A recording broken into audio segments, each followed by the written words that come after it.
I want to welcome everybody to the June 23rd, 2020 meeting of the Board of Commissioners.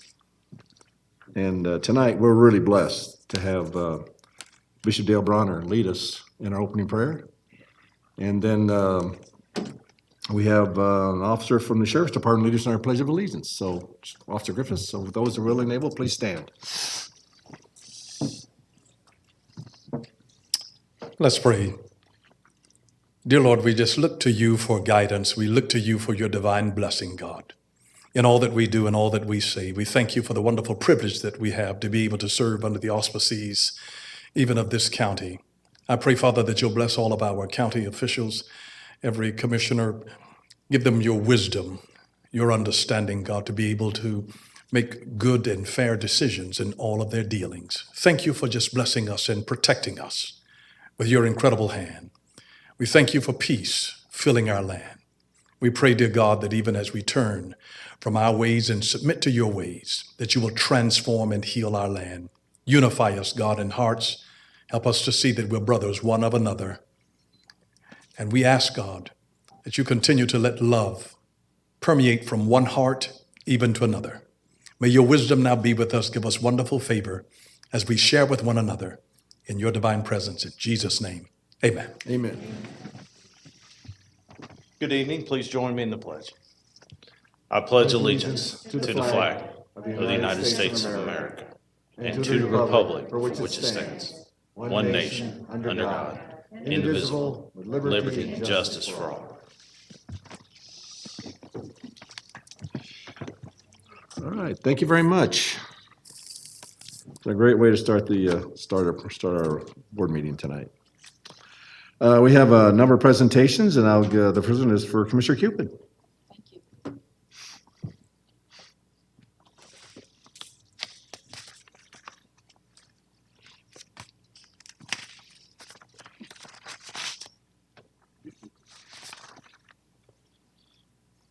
Good evening, everyone. Good evening. Good evening. Okay, great. Good evening, everyone. I'm fortunate to be here for our first open Board of Commissioners meeting, and we have a great way to kick it off by recognizing a giant within our community who just provided our opening prayer, and that is you, Bishop Bronner. If you can join me up here, and Mr. Gibbs, if you can join me as well. If you have any other guests who are with you, I would love to have you. Oh, yes, your wife is here. Please join me. You can't recognize anyone with these masks on. You need to do right at all times. You don't know who's watching. Oh, and family. Okay, wow, beautiful family. Hi. Hey, everyone. I don't know if we can hug, elbow bump. I don't even know what's appropriate. I don't know. I just don't know. Okay, can we tap? Okay. Hi. Oh, so cute. Oh, look at the baby. Oh, hey. You are all welcome to come as long as your family is okay with your social distancing among them. Bishop Bronner, you are loved by many in this community, and they were not going to let this month go by without recognizing a special day that's occurring for you next month. But even prior to that, they wanted to make sure that all of Cobb County had the ability to recognize your years of service. And so I don't know how much of a surprise this was. We did our best to keep it a surprise here. Yes. And we added to that surprise by making you do the opening prayer. But certainly don't want to take anything away from this proclamation that many people on your behalf work hard to make sure that, that it happened today. Whereas Bishop Dale C. Bronner Sr. has faithfully served as senior pastor of Word of Faith Family Worship Cathedral for 29 years. Bishop Bronner began ministry in local public high school as president and founder of the Praise the Lord Club.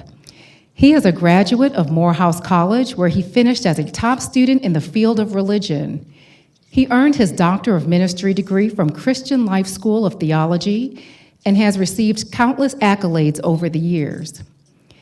In 2003, he was consecrated and installed as bishop by the International Communion of Charismatic Churches, which is a network of more than 16,000 churches.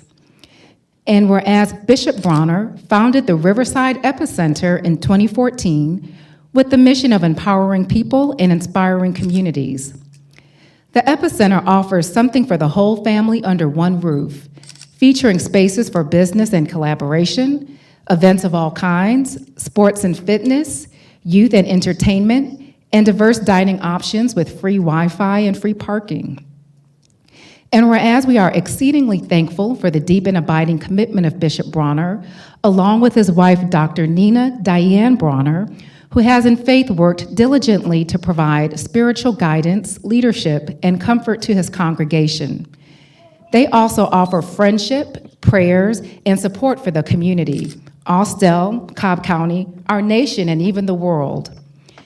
And whereas our community has benefited from the positive impact of Bishop Bronner's work over the years and the many facets of his outreach. During his long and productive tenure, Bishop Bronner has demonstrated in so many ways his dedication to the welfare of others and has earned the respect and affection of people from all walks and ages of life. Now, therefore, we, the Cobb County Board of Commissioners, do hereby recognize June 23rd, 2020 as Bishop Dale Carnegie Bronner Day. We join the Word of Faith Family Worship Cathedral and community to express and appreciate this celebration of your years of faithful service to Austell and Cobb County. This, the 23rd day of June 2020. Yeah. Congratulations.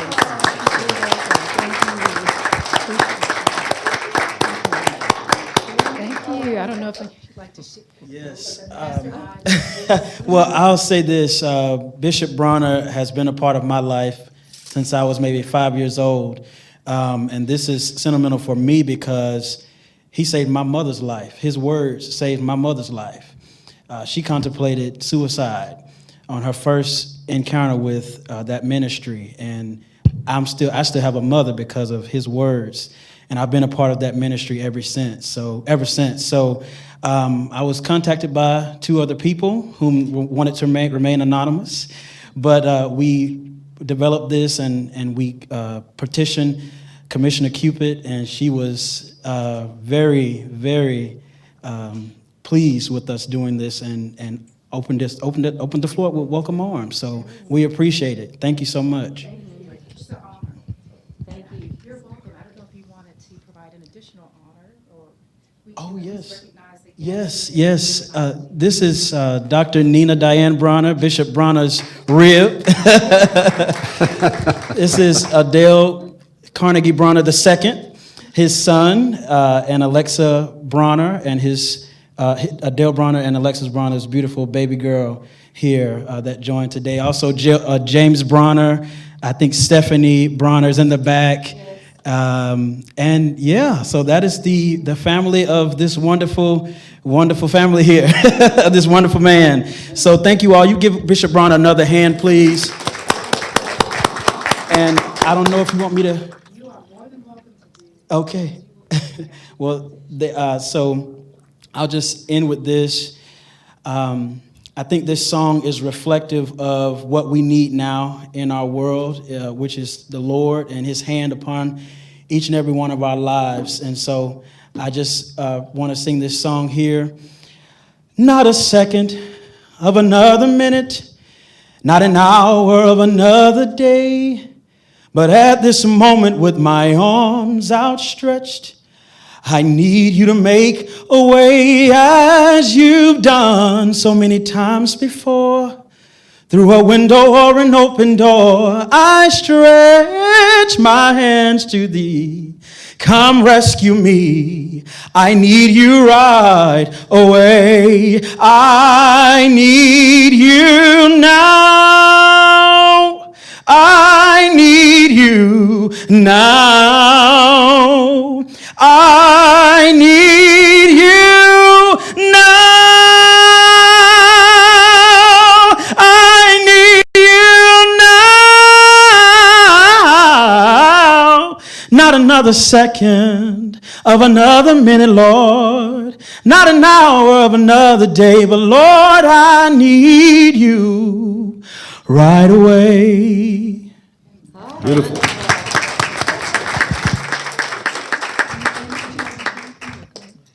Okay, thank you. Thank you, guys. Really appreciate it. Oh, yes. So I was so moved by the Spirit, I forgot to take this picture.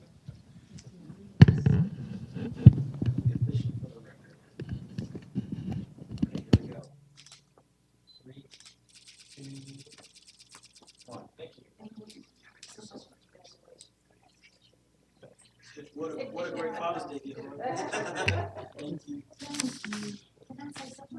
Sure, absolutely. I'd also like to thank you, Bishop Bronner, for being on our COVID-19 task force for the faith-based community. You and Dr. Ike Reichert from Piedmont Church. Thank you so much. We appreciate you. God bless you. And Bishop Bronner, I'd like to sing a song, if that's okay with you.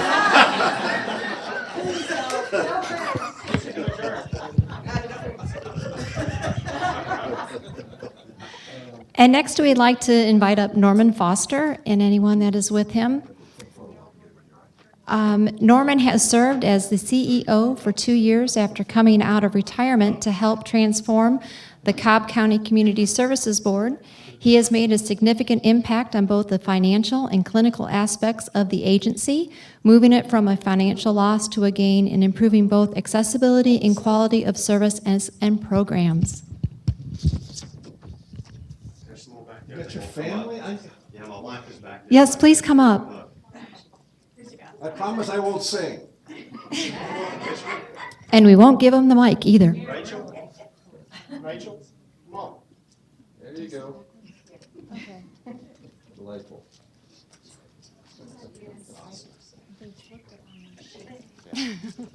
I'm sorry.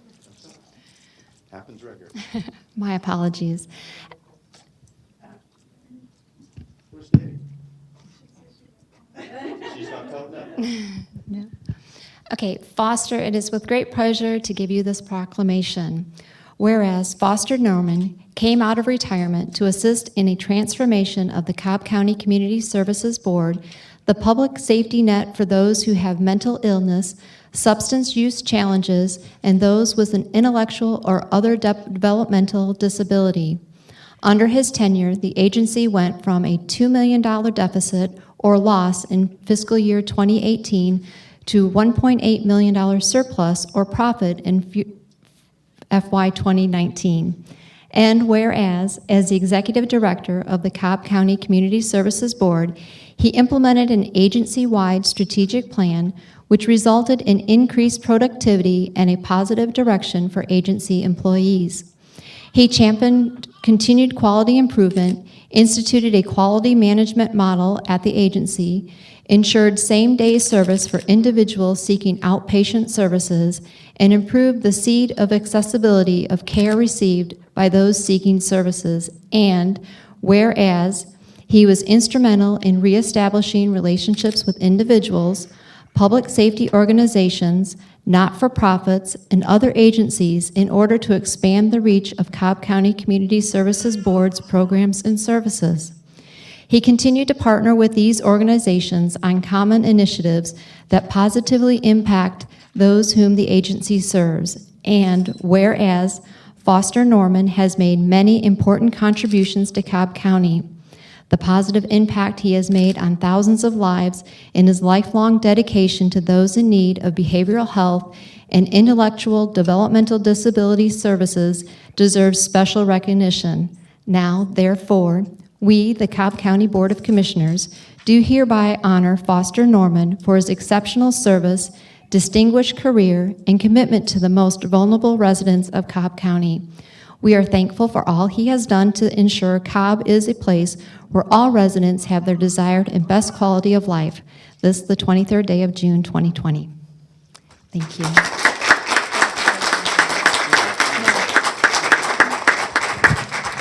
Before I turn the floor over to Foster, this is the epitome of a public servant. Foster, there are not enough words to say, how much we appreciate what you've done for this county. And there's a really, really beautifully written words by Commissioner Gamble on that. But I just want you to know that you are going to go unheralded, which is unfortunate, because your single acts of leadership for the Community Services Board and what you did to bring us from where we were to where we are now, I hope you'll always remember that as your legacy, and that you'll always have a home in the pantheons of the unsung heroes of Cobb County for what you've done. And I hope that comes from the heart. You're truly an amazing individual, and I'm glad that we got you here for the time that we did. So with that, I want to take that from you so you can say some words. Oh, no. Oh, it is. Okay. Well, thank you very much. This is really very unexpected. I thought it'd be something quick in and out, that no one could, would know what was going on. But I certainly appreciate the recognition, and certainly appreciate all the support from all of the county commissioners, and certainly from Commissioner Boyce, who is on our board. He has been very supportive, as well as the other board members, to allow me to do the things that I thought that needed to be done in order to move this agency in a different direction. And the two of the things I'd be most proudest of, one is that we made connections with community partners that had been lost over the years. And secondly, we truly found ways to serve those who were in need, and that's why we're there, and that's why I do this work. And really, as of last month, 44 years. So next week will be my last week in this business, and I don't know what I'll do, but I'll find something. But thank you very much. Yeah, she has a to-do list, yes. Would you like to introduce who's here with you? Yes, this is my wife, Charlene. And Brenda Westerman is my clinical director. Melissa O'Brien is my public relations communications director. At the end is Rachel Robinson. She's my administrative assistant. And right here is Commissioner Judy Fitzgerald, who is the commissioner of the Georgia Department of Behavioral Health and Developmental Disabilities. And we're so glad to have you with us tonight. Well, we'd like to get the board down here for the picture, if that's okay with you. Sure. This is your back. Okay, thank you. And we all just say, oh no, I promise you the picture. No one escapes. No one escapes.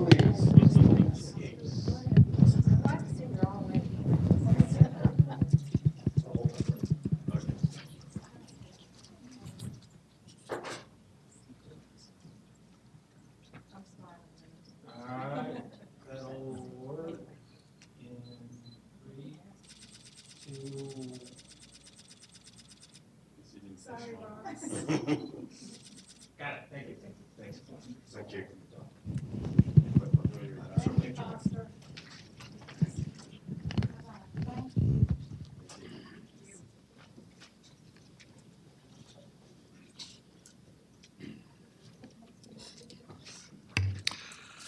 And then our third presentation, Commissioner Ott, I believe you have the floor. Thank you, Mr. Chairman. Dana Johnson is here from the Cobb Chamber, and he is going to give the board an update on Select Cobb's effort to help the county distribute the $50 million that the board approved to help small businesses. And just as an announcement, to remind everyone that the application deadline closes this coming Friday at 5 o'clock, June 26th. I know, Dana, you're going to say it too. I'm glad you said it, actually. We can keep repeating it over and over again. Chairman, Commissioners, thank you very much for having me here. I am thrilled to be able to give you an update on where we are as it relates to administering the $50 million in grants that you generously are bestowing upon the small business community here in Cobb County, and we're happy to be partnering with you in order to make that happen. What I'm going to do tonight is just kind of talk a little bit about how we've been marketing this overall effort, some of the administrative procedures that we've put into place. I'll talk about the selection committee and then give you some grant numbers to date. These are actually more updated numbers than the ones I sent you yesterday. I pulled them at 1 o'clock today. We have one quick video to show, and then I'll get going. We'll start and end with the video. Hi, I'm Kevin Harrington, an original shark from the hit TV show Shark Tank. Are you a Cobb County business owner? Well, guess what? You have $50 million available to you if you have less than 100 employees. But you only have until June 26th to act. You must act now, because if you don't, your competitors will be. Get your piece of that $50 million before June 26th. Act now. Thank you. Let's see.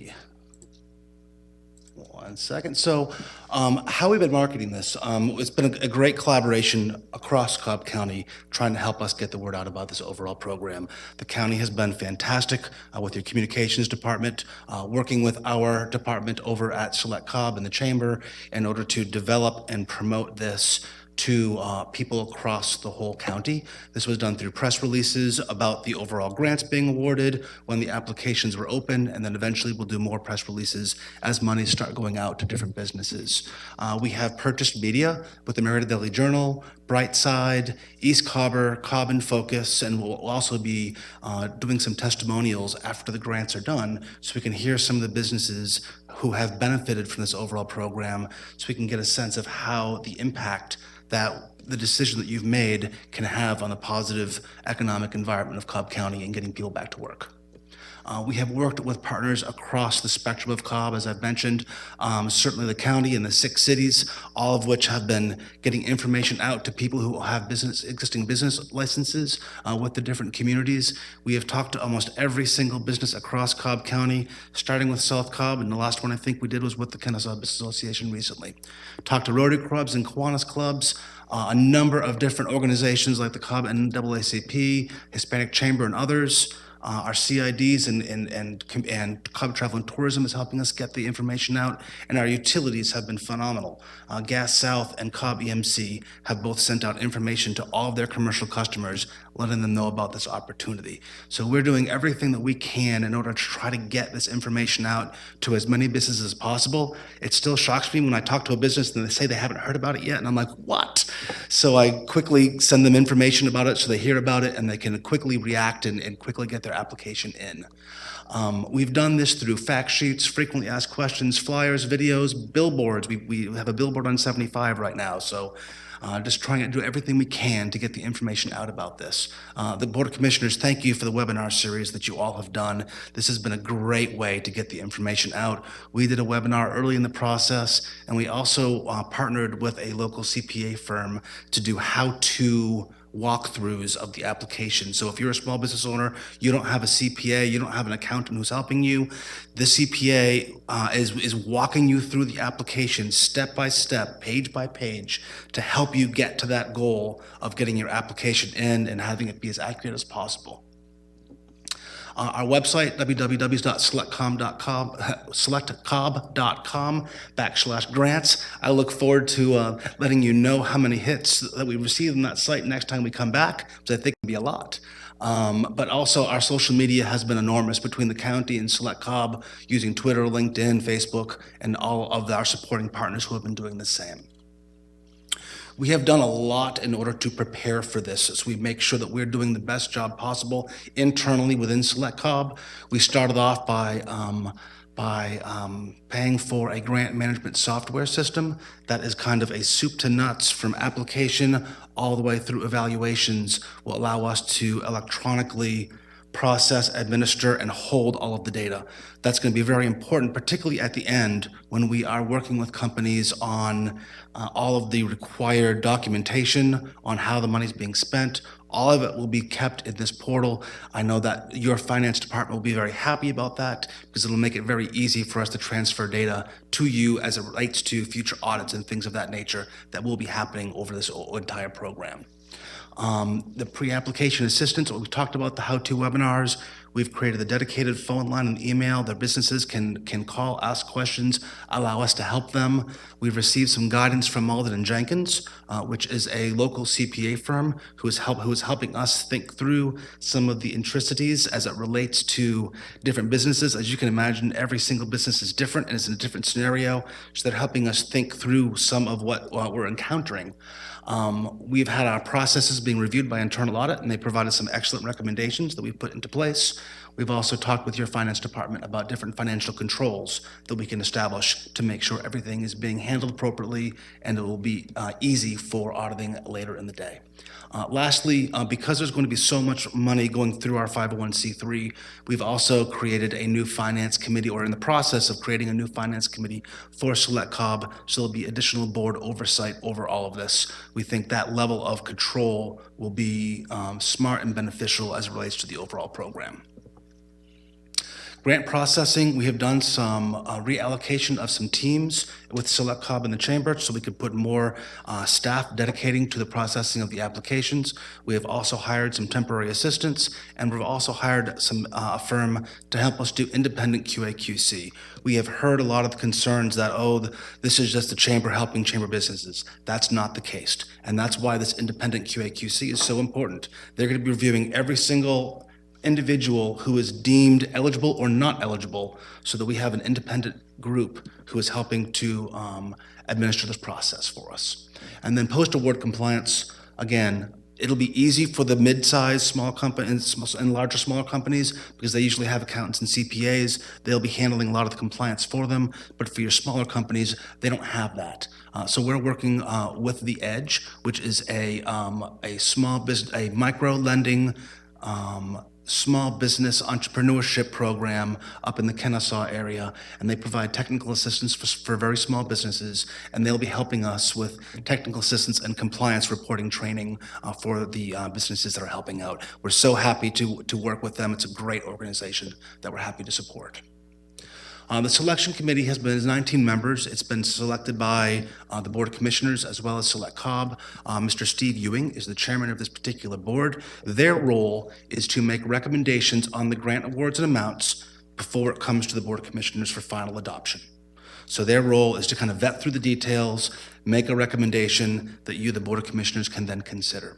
They are creating a scoring rubric and weighting system right now so they can evenly score all the applications across districts, and they're going to do blind scoring, so they're not going to know the name of any business that they're scoring.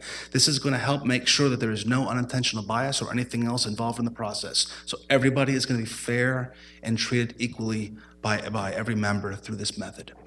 Every member of the committee, as well as every reviewer, is signing non-disclosure agreements and conflict of interest agreements so that we make sure that it is being done properly. Grant numbers, really what you want to hear about. So this is as of 1 o'clock today. We have almost 1,000 completed applications and 820 incomplete applications. Out of that, about 550 almost are sole proprietors, a little over 700 in your tier 1, and then it kind of reduces as it goes to your larger tiers. The tiers, when I'm mentioning tier 1, 2, 3, those are all contained in the grant documents. Tier 1 is 1 to 10 employees. Tier 2 is 11 to 50 employees. Tier 3 is 51 to 100 employees. About 260 of the businesses who have submitted have not selected a tier. So as we're processing the applications, we will be assisting them in making sure that they're in the right tier. So far, we've had about the requests. This is not money that's being granted. This is just the money of the requests that have been made. We're a little over 20.25 million for the completed applications, and there's another almost 13 million of the incomplete. We are averaging about, yesterday was about 150 to 200 applications that were submitted. So the applications are certainly ticking up, and we expect as we get to the end of the week that we'll see a much higher number on that we can be able to report to you at our next hearing. Applications by district, you can kind of see the breakdown here. I think the really important number for me is the 671 who don't have a district allocated. A lot of times if you're in a city, you don't know what district you're in. So again, we will be assisting those individuals in making sure that they get assigned to the right district so that we can make sure that we're giving you correct information as we're doing reporting on this. But this is where we are so far. As it relates to the different demographics, we were asked to kind of track that through the application process. So right now we know that 6% are veteran-owned, 46% are women-owned, and 51% are minority-owned businesses. The really staggering number for me was the 70% of the applicants have already received PPP or other SBA loans. So that is a very large number, and to do something, I did this right before. pass this to the board, or should I put it up on the screen? Okay.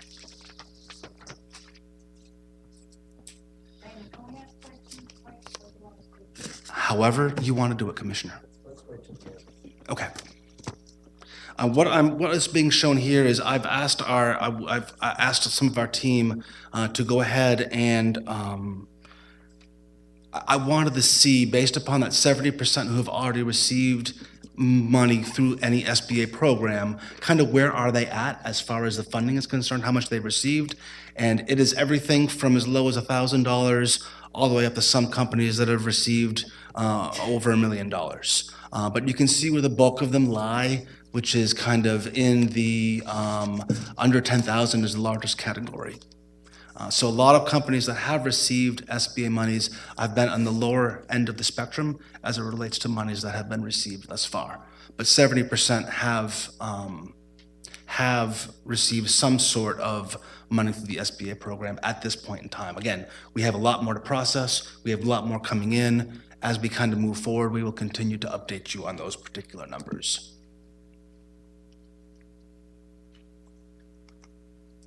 And as Commissioner Ott has said, the application deadline is February 26th at 5 o'clock.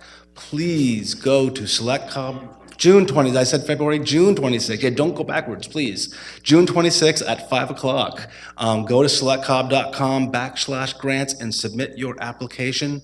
And we'll end with one quick video, and then I'll answer any questions that you have. You've been working hard to grow the business you've always wanted. I know that times are tough. And in times like this, expenses can add up. Overhead, operations, simply keeping the lights on feels like an overwhelming task. Well, I want you to know we have your back. Cobb County government has partnered with Select Cobb to establish a grant that provides relief to small businesses like yours that have been devastated by the impacts of the COVID-19 pandemic. If you have fewer than 100 employees, and your primary location is within Cobb County, you could be eligible, even if you're not a member of the Cobb Chamber. Depending on the size of the business, you could get up to $40,000 in relief. At least 60% of the grant funds must be spent on personnel, either rehiring or maintaining full-time employees. The other 40% may be used on other business-related impacts and costs, including, but not limited to, rent, utility payments, and other costs to ensure employee and customer safety. The online application portal is open now and will close Friday, June 26th at 5 p.m. So don't miss your opportunity. Let's keep Cobb open for business together. Apply to the Small Business Relief Grant now. For a full list of requirements and other information, visit selectcobb.com/grants to learn more.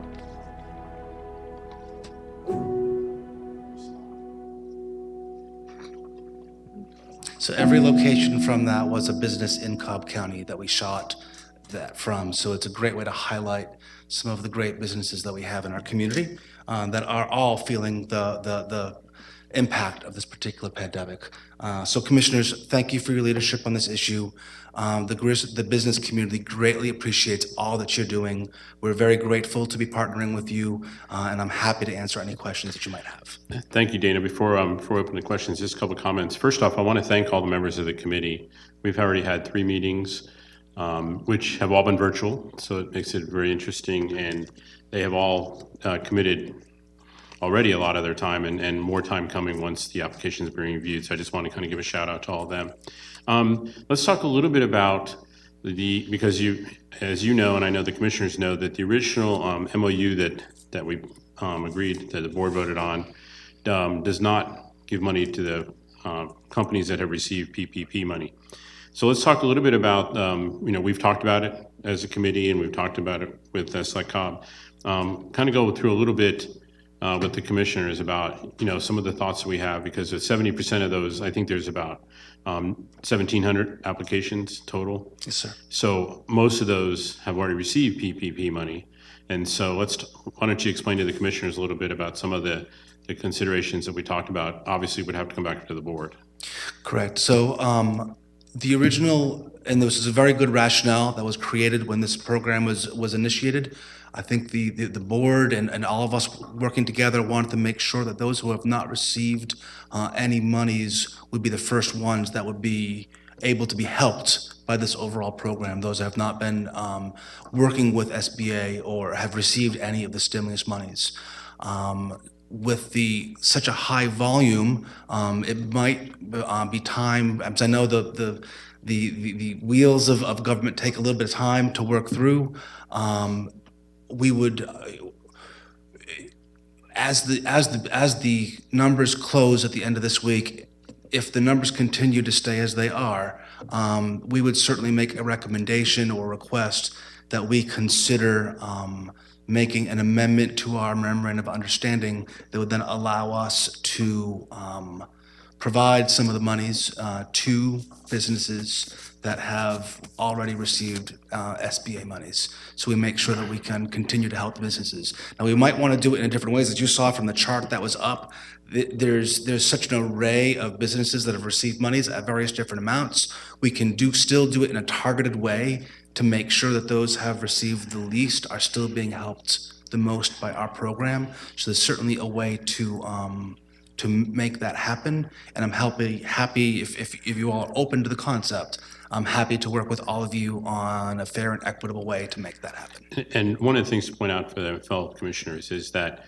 although the MOU says that folks that are companies that had received PPP money were not eligible, what we have been telling them through the webinars and then when they call us like Cobb is to still apply. Mm-hmm. So we have tried to make sure that we did not exclude any of the companies just because they had received the PPP or SBA grant money, because we wanted to have the applications in case we got into the position that we're in. So we have been accepting applications, which is how we know so many of them have received it. So. And there's certainly other ways we could do it. I'm happy to talk to the board about it. Yes. I know that was in the requirements. If they had received PPP, they were not eligible for these grants. And I had some requests from people who were asking if they could, and they were told they weren't eligible. So if it comes back to the board to approve that, to allow that, I think you're going to have to extend the deadline, because Commissioner Ott's saying that they've been telling them that to apply anyway but I had my webinar with John Loud today, and we specifically said they weren't eligible. Well, so there are people that don't know, wouldn't know that they could have applied and weren't eligible, and now we're up to Friday in 3 days. Well, Commissioner Burrow, one of the things we talked about was that to move forward with those companies that had not received PPP or SBA so that they got the money. Because the ones that had received it had already received some money from the federal government, and the idea was to get money out to the companies that needed it. So the thought process among the committee was bring forward the names of the companies that had not received it that were recommended, and then go back, and you're right, you would probably have to open the application process again for those companies so that everybody, if they didn't happen to apply, but the idea would be you want to get the money out to the companies not gotten any money. Right. And so the thought was that we would come back to the board, get approval of the list for the companies that did not get it, so they get some money in their hands, and then move forward.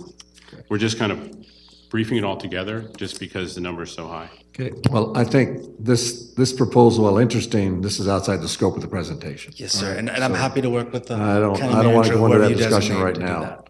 And we'll come back to the board later on if we're going to do that. So unless there's any other questions from the board, thank you, Dana, appreciate it. Thank you all very much. It's greatly appreciated. Have a great day. Thank you, Dana. Okay, public comment. How many speakers tonight, Bill? Sir, there's 4 speakers. The first one's Hill Wright. Okay. And I just asked the speaker to let us know who you are and where you live in the county, and you have 5 minutes.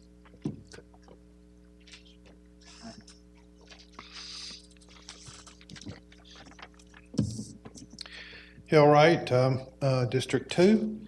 Good evening, Chairman Boyce and Commissioners. I addressed this board last month on the 1290 clothing store that opened this week as Tokyo Valentino. There's apparently no listing on file in Cobb or state records for a business named Tokyo Valentino as his location.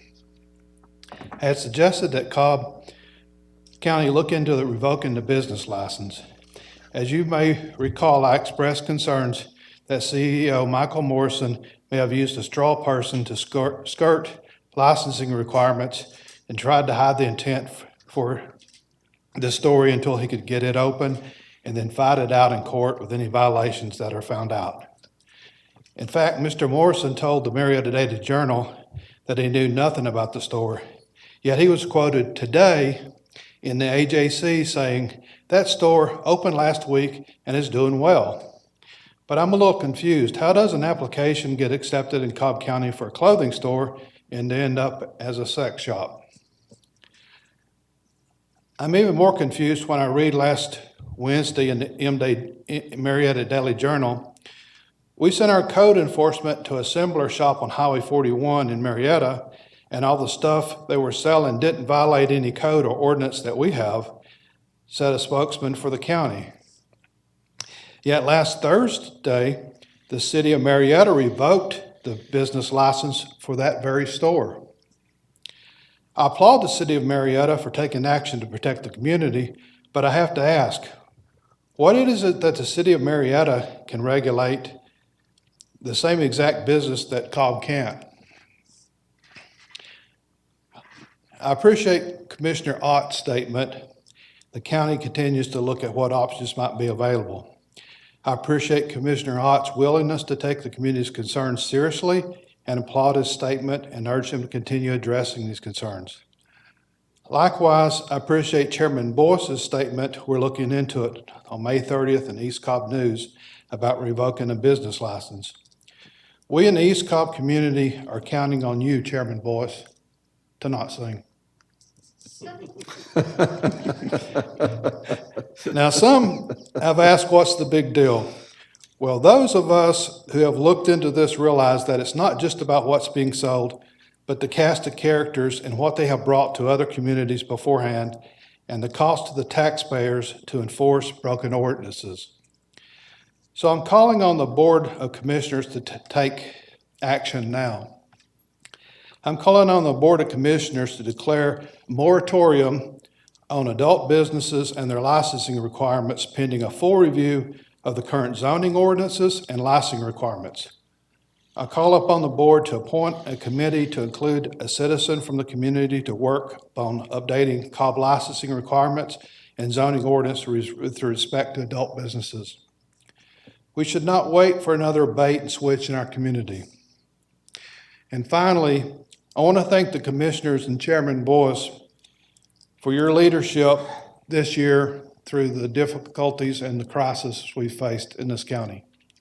Thank you for your time. Thank you, sir. Jacqueline Bedapour.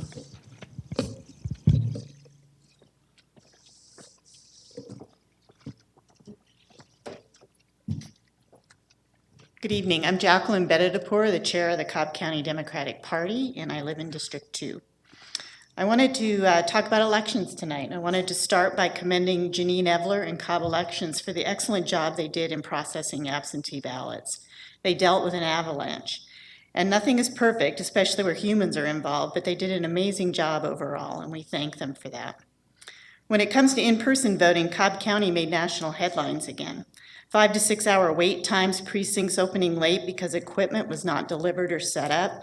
There were many contributing factors, some beyond control, perhaps, but let's be honest, we had 3 months for emergency and contingency planning. We asked for expanded in-person early voting in regional locations. You rolled out the same offering as the last few election cycles, one central location for 2 weeks, with 4 regional locations only open in the 3rd week. Then you reduced hours, 8 a.m. to 6 p.m. How are voters supposed to fit that into busy work and commute schedules? 4-hour-plus wait times drove voters into the precincts on Election Day. The debacle that unfolded on Election Day disproportionately hit Cobb County District 4 and blue Democratic precincts. On Election Day, 39 precincts are on record that did not open on time. Of those 39 precincts, 25 were Democratic majority. Almost half were in Cobb County District 4. 19 precincts ended up having delays significant enough to warrant extending poll hours to 8 p.m. Half of those were in Cobb County District 4. Cobb County District 4 and blue Democratic majority precincts were overrepresented by a 2-to-1 ratio. Reports of 4 to 6 hour lines from Democratic majority precincts persisted throughout the day, whereas precincts in other parts of the county, after initial startup problems, voters were in and out in comparatively short order.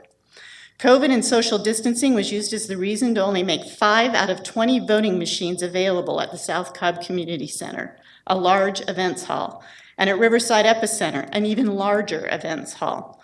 Hard to believe they couldn't fit more than 5 machines into those large event halls, even with COVID protocols. We've confirmed a report of a South Cobb voter who was refused a provisional ballot by an area supervisor with 14 years' experience. That area supervisor knew better, but intentionally tried to deny someone's right to vote. I have asked if that area supervisor will be working the polls on November 3rd, but have not received an answer yet. 107,000 people voted with absentee ballots. If absentee voting had not been encouraged and facilitated, as it was, the situation at the polls would have been exponentially worse. 3,500 voters filed affidavits at the poll on Election Day to void their absentee ballots. 1/5 of those declared that they never received them. The rest were quite possibly out of time and could not rely on the U.S. postal system to deliver ballots by 7 p.m. on Election Day. If you rely on the mail, you essentially cut voting short by 1 week to ensure that the mail is delivered in time for your ballot to count.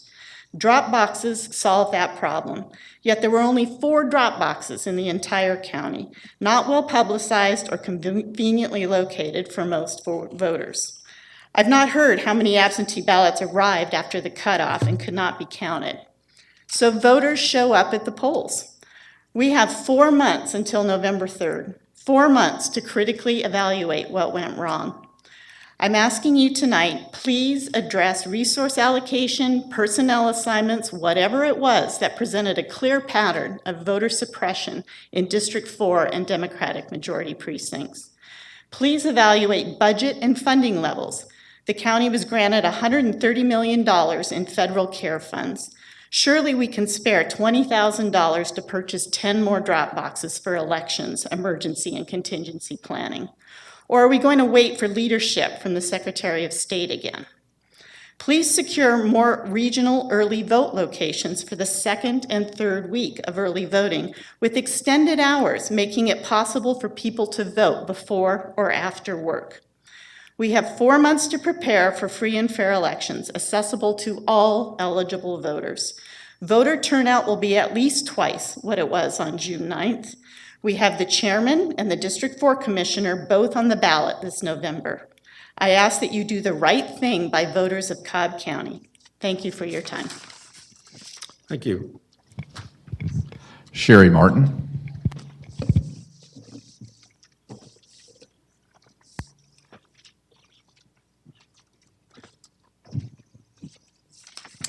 Good evening, Mr. Chairman, Commissioners. I am here with 3 thank yous and a plea. And thank you very much. So first, I want to thank you very much for the $1 million that you allocated for food procurement and distribution several months ago. If you look at this picture, this is taken from an organization called Reflections of Trinity. And this was just a few weeks ago, and it shows you the number of people who have come out to obtain food among many other organizations that are making it available. This is the food line within Reflections of Trinity. The volume of individuals who are showing up every weekend is so large that they have to stage the cars at a strip shopping center down the street. And then the cars go up about 15 at a time to have food put in the back. This is at Mosaic Community Center. You can see that the boxes here, those are all produce boxes. Those are produce boxes from an organization called Athena Farms. Athena Farms reached out to us actually after the Georgia Grown event to say, we understand that Cobb Community Foundation is trying to work with nonprofits to serve the entire community. We'd like for you to benefit from our Farmers to Families program. One of the great advantages of that is that many people are receiving fresh food that they've never dealt with before, and it's been wonderful to give them some healthy food, but it's also allowing them to use the resources that you made available through the food grant to purchase those items that cannot come through the farmers. And as you can see here on the left, you have a gentleman who is carrying on his head the produce box. On the right is a box that's filled with the other food that you all allowed to be purchased. So thank you for that. I think you all know that we are partnering with the Braves. They are allowing us to use Truist Park to store food that is coming in.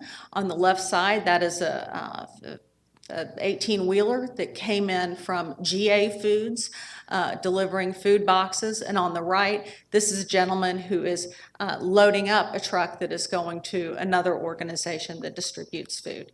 And this is one of our favorite people, John Fish, who is with Delaware North at the Brave Stadium. And here he is taking food from the truck and putting it into their refrigerator area. It is truly a community effort. And what you see here is a picture of the folks who are at Truist Park, as well as Howard Kepke, who many of you know, who is coordinating the food efforts in Cobb, as well as a gentleman, with Mobilized Fuels, Travis Ellis, whose company, along with Kim Gresh, allowed us to procure the Ryder 53-foot freezer truck, which is where meat is stored. And again, that meat is often purchased with the dollars that you all provided, so thank you for that. I also want to thank you for the $1.5 million that came for rental assistance. We've not yet seen the fallout on that, but we know that it's coming because evictions have been held, and we know that they're coming down the pike.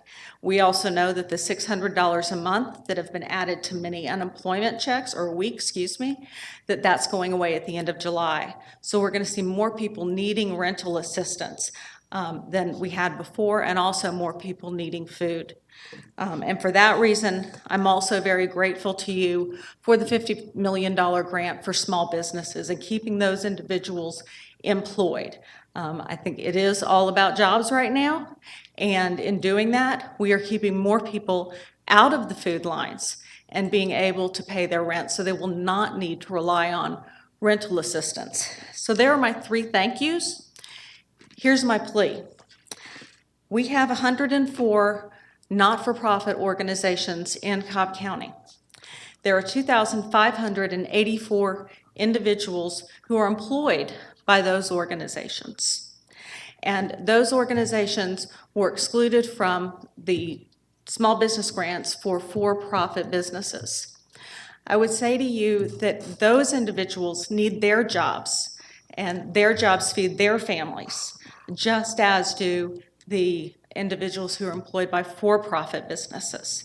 And so I would ask you to consider to make available some funding for nonprofits to be distributed in the same manner as funds are currently being distributed under the Small Ms. Martin, Business Grant. I'm sorry, your time is up. Well, good, at least I got that. Okay, down. thank you, Ms. Martin. Thank you. Kevin Joaquin.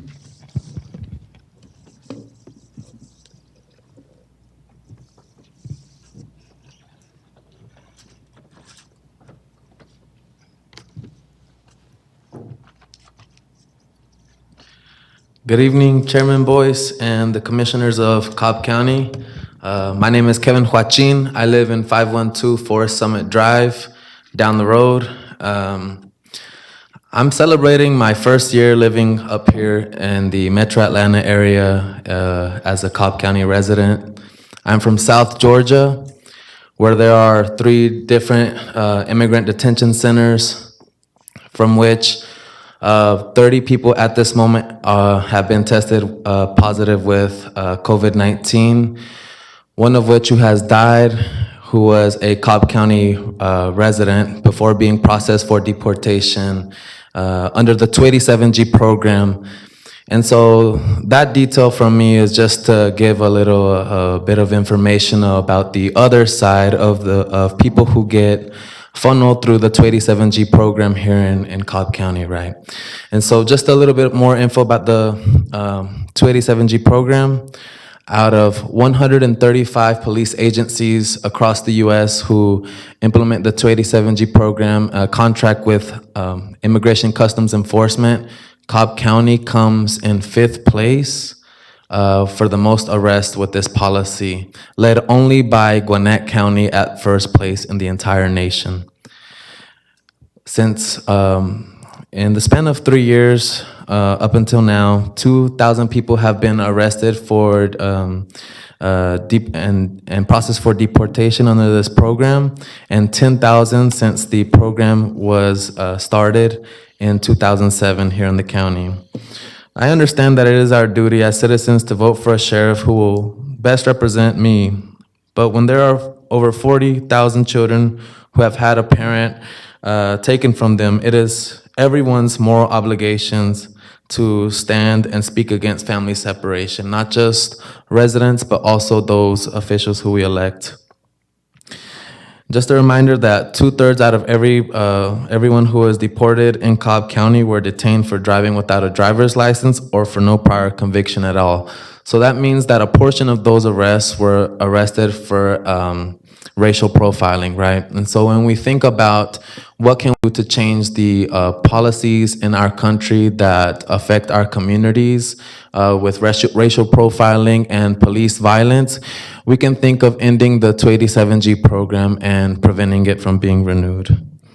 I want to remind the commissioners that there is always an alternative. Other counties and other cities who do not cooperate with ICE ask undocumented people for a driver's license from their country of birth or some kind of passport, right? So there are alternatives to deportation for people like our mothers and our fathers.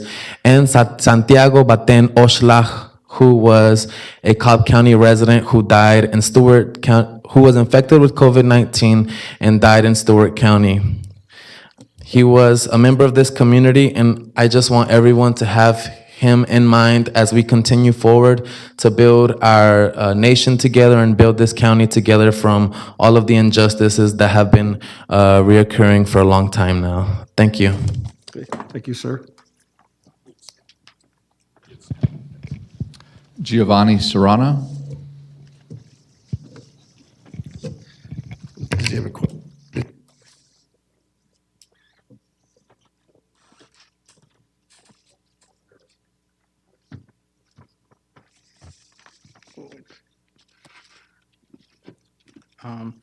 Good afternoon, everyone, commissioners and chairman. My name is Giovanni. I recently moved out of Cobb County due to the fact that my parents cannot afford, me having time to drive into work because potentially driving without a license can lead them to getting deported. I am also a member of the Georgia Latino Alliance for Human Rights, and today I'm just urging everybody to take a stand and to fund the 287G program. Many Cobb residents are supporting us in spirit, urging us to take a stand, never taken before of not approving the budget for the sheriff, unless he stops the 287G program. Through this program, students whose parents are undocumented are stressed and are worried to receive a call from their family that a family member got deported as a result of this program. Many students in our school fear coming home to a house without parents. As a community member, I am speaking beyond family separation, but also about the negative effects on public safety. Neil Warren stated that his program has increased public safety, but his records do not take into account the unreported cases of crimes committed against the immigrant community. I myself was rough as I came to this country. Somebody broke into apartments. My parents did not want it to report the crime that was committed against us because of fear of getting deported. So that's another crime that you guys are not pursuing. The undocumented community fears reporting a crime to the police because they are afraid of being questioned about their legal status. Our county is not safer, rather more dangerous because many offenders are not being reported. Santiago Baton of SLAC, who called Cobb home, was processed for deportation on the 27G program and died after contracting COVID-19 at Stewart Detention Center. The sheriff and this administration carry blood on their hands, and many still believe that this sheriff is transparent. Neil Warren states that he has reduced jail inmates due to the 287G program, but at what cost? He cost the life of Santiago Banton by sending him to ICE during a pandemic because of a traffic violation. He caused the death of 7 inmates in the past months. Christopher Lawrence Hart, Kewell Bingot, William Cocor, Stephen Davis, Raleigh Emery, Jason Miles, Reginald Wilson, Timothy Gardner. Where do our commissioners stand? Neil Warren does not see citizens. He sees criminals that he wants to take over. By not only that, but by taking advantage of his power and criminalizing our communities. It is time we curb the winds of discriminatory regime by defunding the 27G program. We won't stop until this program stops racial profiling in our communities and separating families through deportation. Together we can make history and take a stand never taken before, and let members or sheriffs, whoever come in the future, that we won't tolerate programs that deteriorate our community and will deteriorate our community trust in law enforcement and destroy our communities. Let us defund the 287G program. Let us defund the police. Thank you so much. Thank you, sir.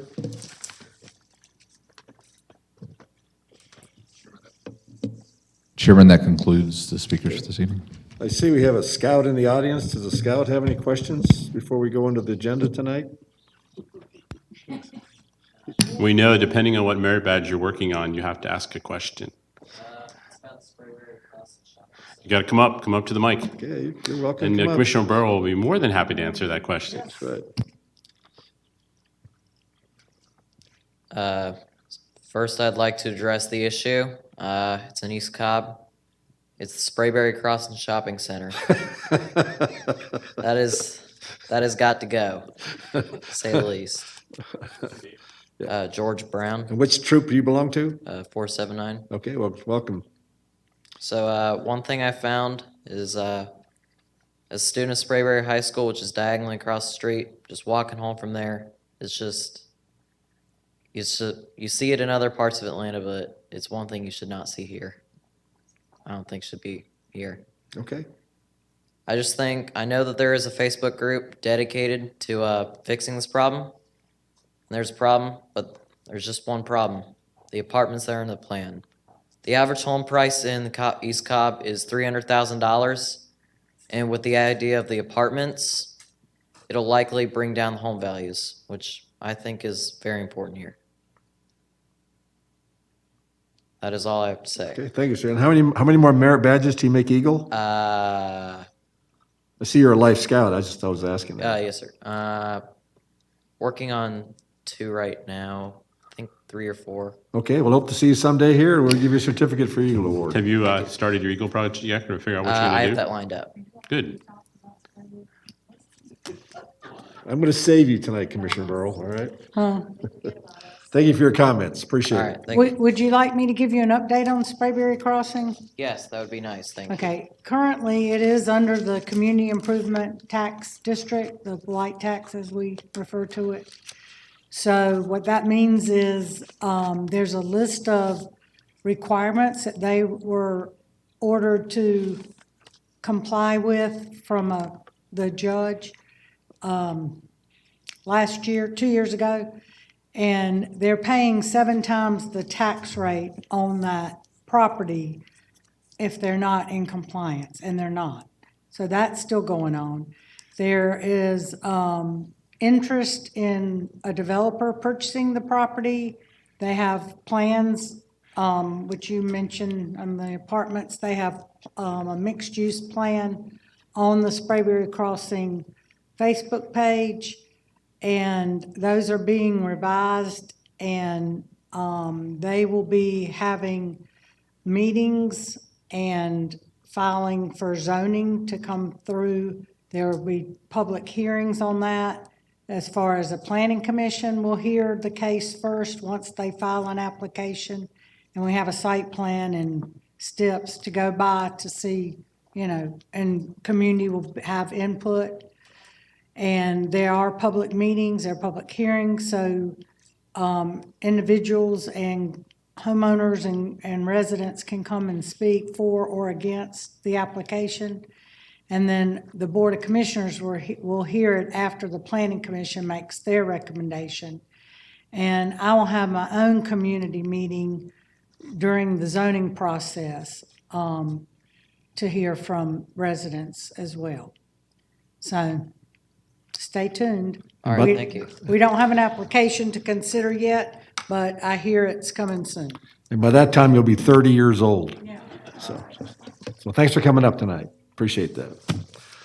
Okay, let's go on to the consent agenda. And I'd like to make a motion that we withdraw item number 15. Second. Second, in discussion?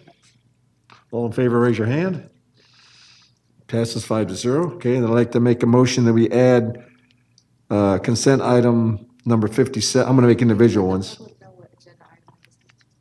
Oh, it's a transportation item involving no parking zones. No parking zones. Okay, I'll take a minute. And loosen my tie too, right? Okay. All right. So I'm going to add, yesterday morning, the board had a couple of executive items in executive session, and I'd like to make a motion, we add consent item number 57. And when we scroll down, could you scroll down to 57 right now? Can you just do that, Cornelius, please? There you go, thank you. So I'm going to make a motion that the board add consent item number 57 to the agenda, to consent agenda. Do I have a second? I have a second. I'll let you read that before I call the question or ask for any discussion.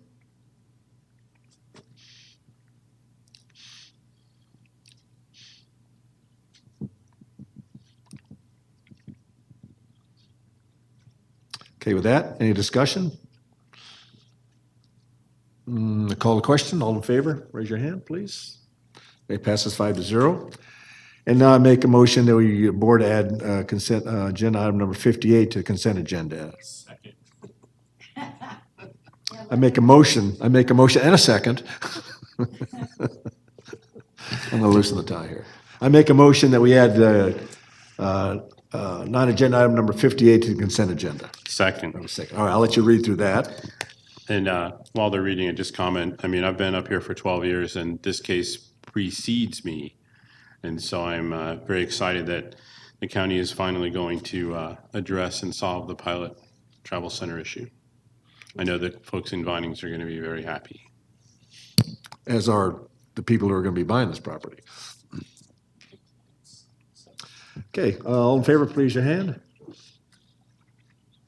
Passes 5-0. Okay, so now I'm going to let you scroll through the whole consent agenda before I call the question, all right? And I understand there are some commissioners who will be opposing some of the consent items, and I'll let them make that note for the record before we vote on it.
Mr. Chairman, one of the things, while we're going through this, we didn't mention it, but I had requested yesterday that we pull item number 29 from consent and have it come back for a hearing. Okay. So I make a motion that we pull item number 29. Okay, And I'm sure, Jessica, you've already notified the person involved. okay, so I'll second that. Do you have any other discussion? I'll call the question. Passes 5-0.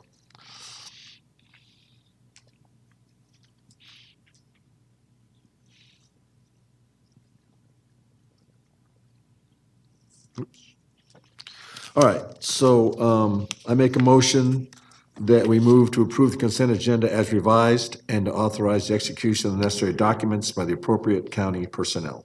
Second. All right, discussion. Yes, Mr. Chairman. On number 18, Right. you and I talked about this earlier today, and as I went back and read the study yesterday after the agenda meeting, I remembered too that I had walked the District 2 portion of the study area last year with my assistant and some of the county staff. And in the discussions with the folks putting together the study, we listened to what their plans were and what their intentions were. And when we got to the question of responsibilities for cost of construction, operations, and maintenance, it became very obvious that in their mind, it was all going to go to Cobb County. And I told them that that was unacceptable and I could not support that. This was about a year ago. And when I went into the details in the report, I noticed that that's exactly where they are still. And so with that, I cannot support the Greenway study at this time. Okay, that's so noted. Commissioner Gamble. I too cannot support agenda item number 18. Okay, so noted. Any other comments from the board? With that, I call the question. All in favor, raise your hand. And it passes 5-0. Thank you. All right, on to the regular.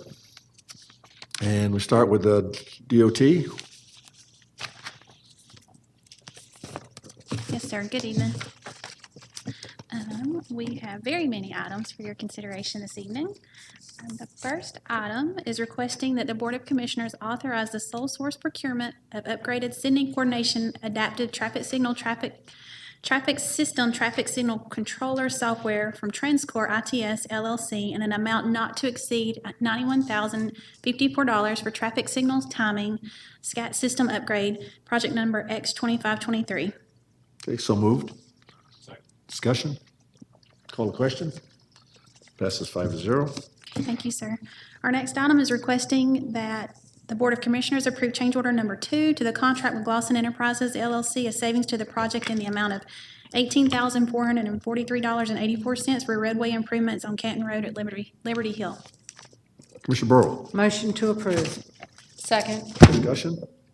Call the question. Passes 5-0. Okay, thank you, sir. Our next item is requesting that the Board of Commissioners approve change order number 2 to the contract with Glosson Enterprises LLC, a no-cost time extension through July 31st of 2020 for 2019 Countywide Americans with Disabilities Act's Compliance Sidewalks Project. Commissioner Gamble. So moved. Discussion?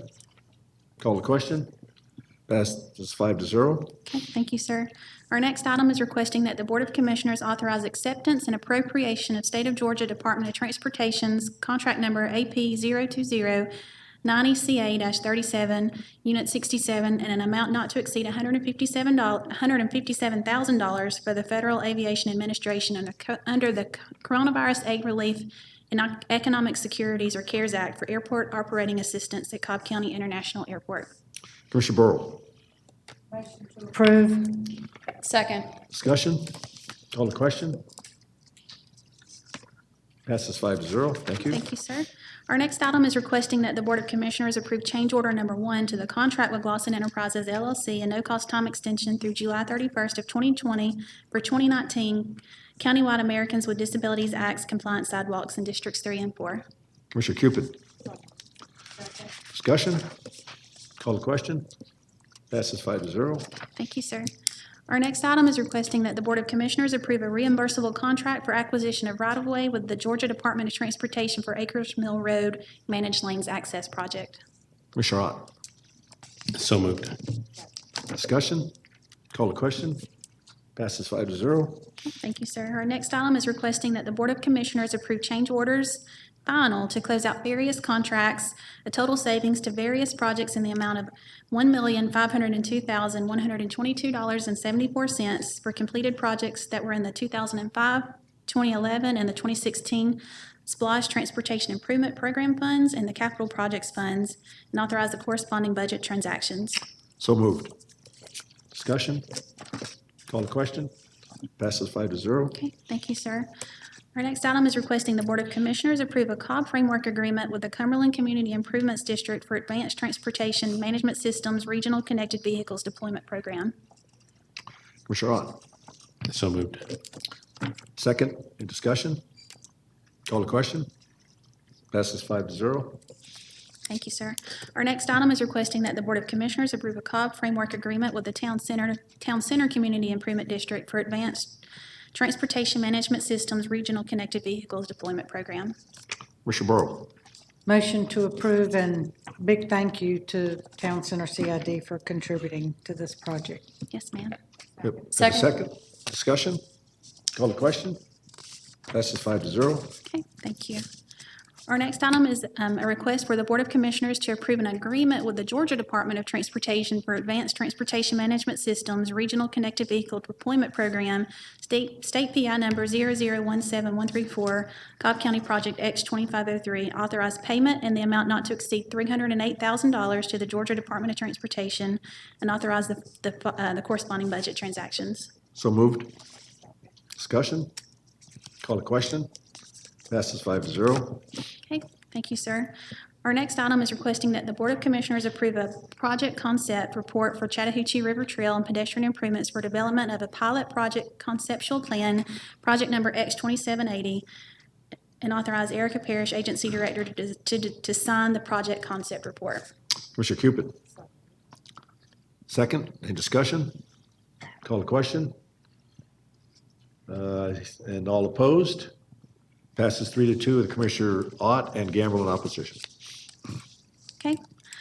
The next item is the request for the Board of Commissioners to approve master task order contracts with 18 firms effective for the 2-year period of July 1st, 2020 through June 30th of 2022 to provide professional services in the areas of Category A, Transportation Planning and Environmental Services, Category B, Highway Design, Roadway Bridge Surveying and Geotechnical, Category C, Traffic Engineering, Category D, Transit, and Category E, Aviation, and authorize the chairman to execute the necessary documents. So moved. Discussion? Call the question? Passes 5-0. Thank you, sir. Our next item is requesting the Board of Commissioners approve change order number 2 final to the contract with Glosson Enterprises LLC, a savings to the project in the amount of $52,958.47 for safety and operational improvements on Old 41 Highway at Main Street. Commissioner Gamble. So moved. Discussion? Call the question? Passes 5-0.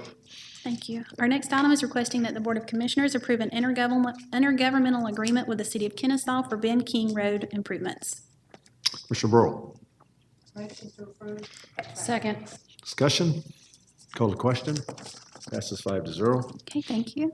Our next item is requesting that the Board of Commissioners approve a contract with Chatfield Contracting, Inc. in an amount not to exceed $53,711.25 for drainage system repairs on Retner Drive. Commissioner Cupid. Second, discussion? Call the question? Passes 5-0. Okay, thank you. Our next item is requesting that the Board of Commissioners approve change order number 1 final to the contract with Glosson Enterprises LLC in an amount not to exceed $18,427.11 for traffic signal Phase 3, channelized right turn lane improvements. So moved. Discussion? Call the question? Passes 0. Okay, thank you, sir. And our last item for consideration is for the Board of Commissioners to adopt a resolution authorizing submission of 11 proposed Cobb Link transit projects to the Atlanta Region Transit Link Authority for consideration and inclusion in the ATL Regional Transit Plan 2020 update, and authorize the chairman to execute the necessary documents. So moved. Second, discussion? Commissioner Ott. Yes, Mr. Chairman, I still have issues with the route that we talked about yesterday, so I can't support it. Okay. And I also have a problem with Route 41. Okay. I just have some comments, Erica, because we discussed this too. And I too had some problems with it, but it is going to have to come back to us but we have a deadline to submit to even get it on the list to be considered. Yes, ma'am. So if it goes on the list now, it's got to come back to us, and we can always remove it or not approve it at that time, correct? So yearly, there's a call for projects with the ATL, and at that time, when there's a new call for projects, we have the opportunity to make modifications, add additional projects, or remove projects. So yes, ma'am, if this route is submitted and this is submittal, then opportunity would come about again next year. Okay. Yes, ma'am. Any other discussion? Call the question. Pass, and in opposition, so passes 3-2 with Commissioner Ott and Gamble in opposition. Okay, thank you, Okay, sir. Erica, you've had your quota for the month. Yes, sir. Yes, All sir. right, so Thank you. I don't want to see you till, I don't see you until July. Yes, sir. All right. Because it's spread out. You missed a spot, right? Good evening, all. Our first item this evening is for the board to approve a contract with SHC Roofing Incorporated in an amount not to exceed $174,750 to replace roofs on 10 park structures located in 4 different parks under the 2016 Park SPLOST program. Therefore, we ask the Board of Commissioners to approve the contract, authorize the corresponding budget transactions, and further authorize the chairman to execute the necessary documents. Commissioner Gamble, So moved. have a second discussion. Call the question. Passes 5-0.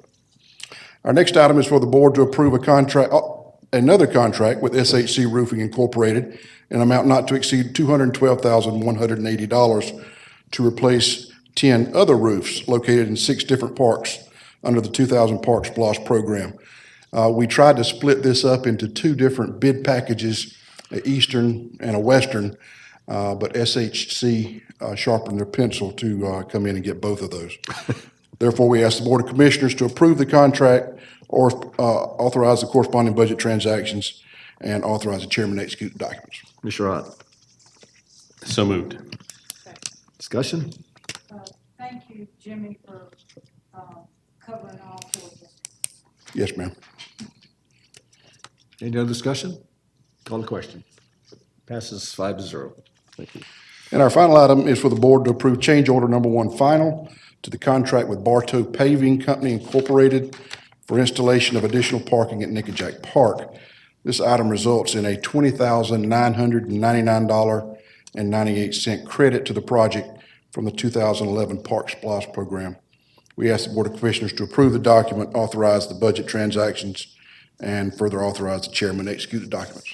Commissioner Cupid. Second discussion? Call the question? Passes 5-0. Thank you. Thank you. Support services. Thank you, sir. Good evening, Mr. Chairman, Commissioners, County Manager. Property Management has 2 items, and of course, it is good to be in front of y'all again, live. But Property Management has 2 items. The Board of Commissioners approved supplement agreement number 1 to the contract with Fire Systems Incorporated in the amount of $76,082 for additional work related to the sprinkler system at the Public Safety Training Center located at 2435 East-West Connector Austell, a 2016 SPLOST program X1050. Authorize the corresponding budget transactions. Further authorize the chairman to execute the necessary documents. Commissioner Cupid. Discussion? Call the question? Passes 5-0. All right, thank you.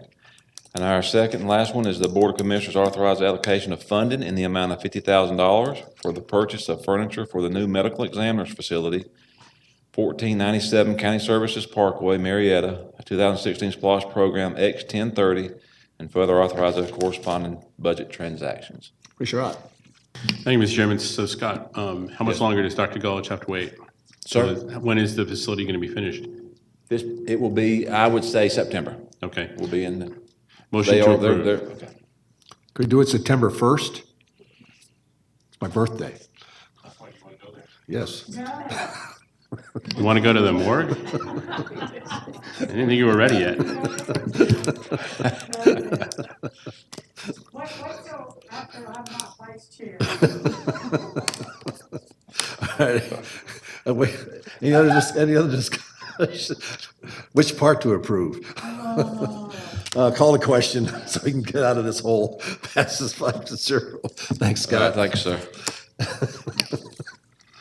Are you sure you're happy you're in front of us?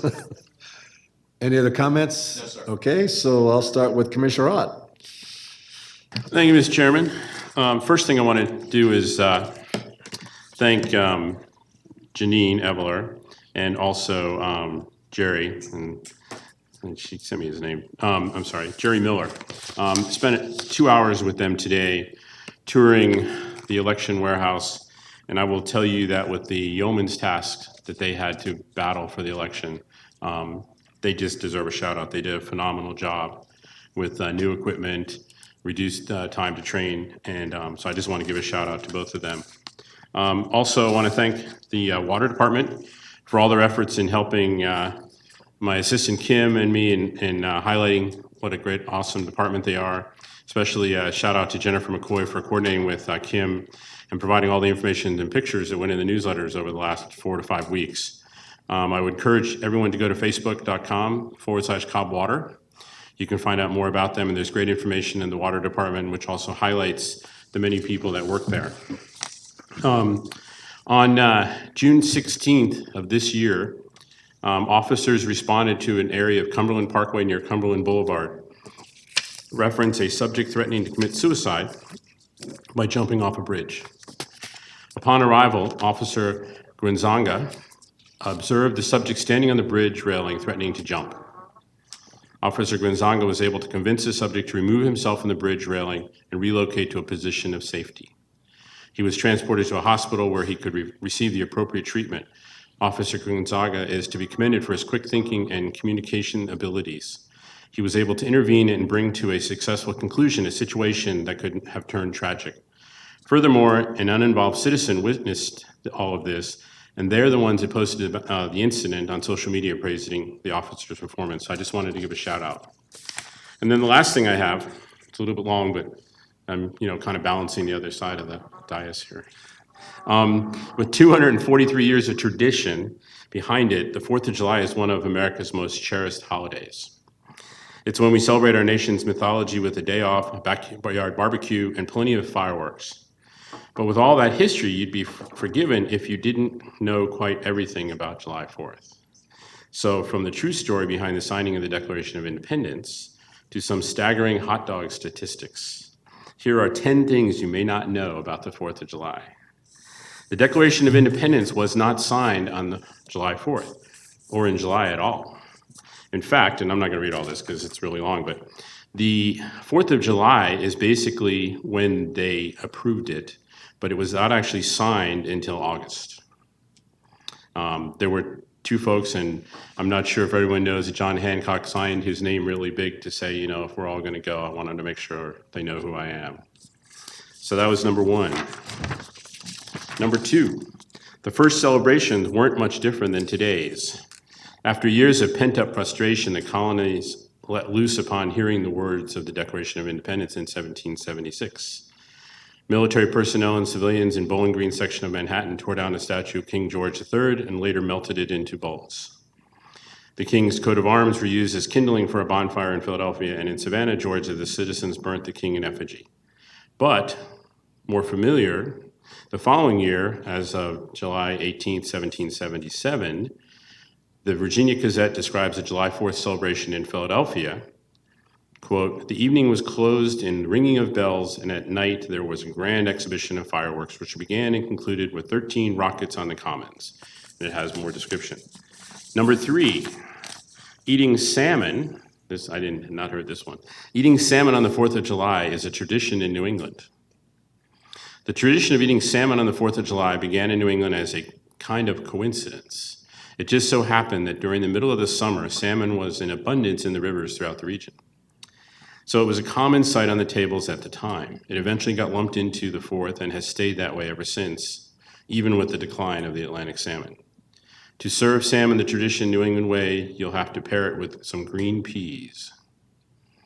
And if you're really striving for 18th century authenticity, enjoy the meal with some turtle soup, like John and Abigail Adams supposedly did.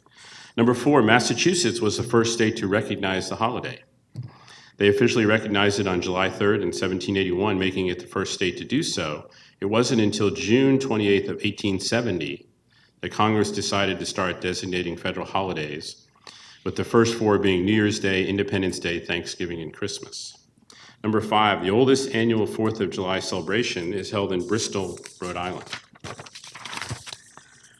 85 years after the 4th of July was even recognized as a federal holiday, one tradition began that continues to this day, billed as America's oldest 4th of July celebration. The town of Bristol, Rhode Island has been doing Independence Day right since 1785. The festivities began just 2 years after the Revolutionary War. It's a town of only 23,000 residents, and they begin to celebrate on Flag Day, June 14th, so just last week, all the way through their 2.5-mile July 4th parade. Number 6, the shortest 4th of July parade is in Aptos, California. From the oldest to the shortest, the 4th of July parade in Aptos, California is just a hair over half a mile long. Taking up 2 city blocks and measuring just 0.6 of a mile, this brief bit of patriotism features antique cars, decorated trucks, and plenty of walkers. Afterwards, there's a party in the park. Number 7, there are around 15,000 Independence Day fireworks celebrations every year. According to the American Pyrotechnics Association, around 15,000 fireworks displays will take place. Though pricing varies, most small towns spend anywhere between $8,000 and $15,000 for the display, with larger cities in the millions. Number 8, and the one you've been waiting for, we'll eat an obscene amount of hot dogs. Around 150 million, to be more specific. That's how many hot dogs will be consumed by Americans on the 4th of July, according to the National Hot Dog and Sausage Council. And in 2018, 74 of those dogs were scarfed down by Joey Chestnut, who won the annual Nathan's hot dog eating competition. I can't even imagine that. Number 9, and we will spend billions on food. And it says about 6.7 billion is spent on food, and then comes the booze. According to the Beer Institute, more beer is sold on and around the 4th of July holiday than during any other time during the year. Generally, Americans will spend around $1 billion on beer for the 4th of July and $560 million for wine. And number 10, I guess I should have started at 10 and gone backwards, right? 3 presidents have died and 1 was born on the 4th of July. You probably know that both Thomas Jefferson and John Adams died on July 4th, 1826, 50 years to the day after the Declaration of Independence was adopted. They're not the only presidents who have died on the 4th, even though James Monroe, the nation's 5th, died just a few years later on July 4th, 1831. Though the holiday may seem like it was out for former presidents, I guess chairmans too if they want to go to the morgue, there was one future leader born on Independence Day. The country's 30th Commander-in-Chief, Calvin Coolidge, was born on July 4th, 1872. So with that, I wish everybody a happy and safe 4th of July. Thank you, Commissioner. Commissioner Cupid.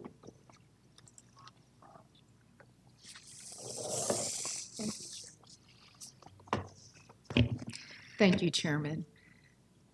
Our first slide that's up is to advertise a public safety virtual town hall meeting that District 4 will be holding on Thursday. This meeting was to take place prior to us closing down facilities in response to COVID-19. This meeting is now scheduled for Thursday, June 25th. It'll be from 4 to 6 p.m. And this will be held virtually. And to register, the link is listed below. However, you can actually copy that link by accessing my newsletter at cobbcounty.org/Cupid. And we also have provisions if you want to call in as opposed to logging in. You can call my assistant, Brunessa Drayton, at 770-528-3311. We'll go to the next slide. Tomorrow, we will be continuing our monthly community zoning meetings. And again, this will be held virtually. And You can tune in at 6 p.m. A link was included in my newsletter. If you have any questions about how to log into this meeting, again, you can contact my office at 770-528-3311 or log into cobbcounty.org/Cupid and access the newsletter. Today, we had a presentation by the Cobb Chamber discussing the small business grant opportunity that's available for our businesses of 100 or less, businesses that have also been in place for at least a year, from March of this year.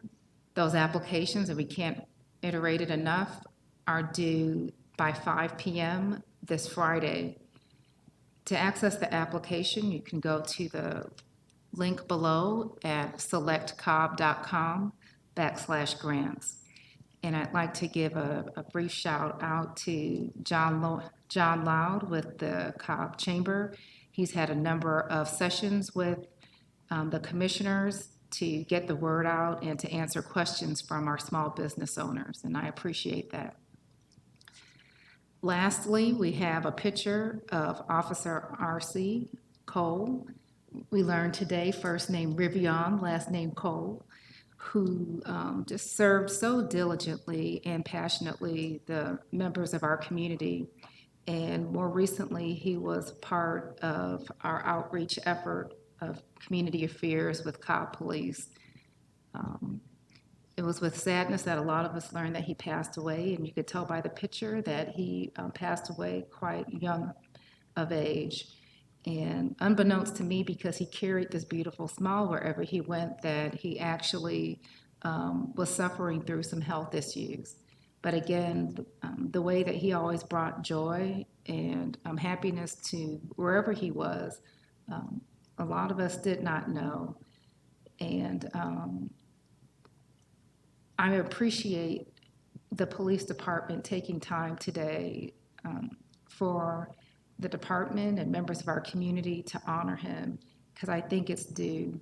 It's rare that you see people bring a certain level of joy and passion to their work every day. And sometimes you think that this only exists in theory, that people just don't operate this way, and he did. And I know I have a lot to learn from by watching how he lived, and that regardless of whatever we go through, that there's a joy in life, and the joy that he brought touched so many people. And as elected leaders, we touch so many people. And I just think we have such a great opportunity and a stellar example by the life that he did live. And again, I thank him for his service to District 4 and to the county. And I really appreciate those that took time to organize this event today to give some of us a bit of a sense of closure in learning about his death in such a unanticipated way. Thank you. Thank you, Commissioner. Commissioner Burrow. Yes, today was a beautiful tribute to Officer Cole. He will greatly be missed, and that infectious smile will live on with our Cobb family and police. So we have a lot of veteran adoptions, pet adoptions. This is Mr. Morris, Army Strong, served for 4 years. Thank you for giving Gustavo, a 10-month-old boxer, a forever home. Mr. Eagle is Army Strong as well. He served 7 years in the Army, and Helena now has a place in his heart. Thank you, Mr. Eagle, for opening your heart to Helena to give her a forever home. Mr. Moore served our country for 6 years in the Army too. Go Army!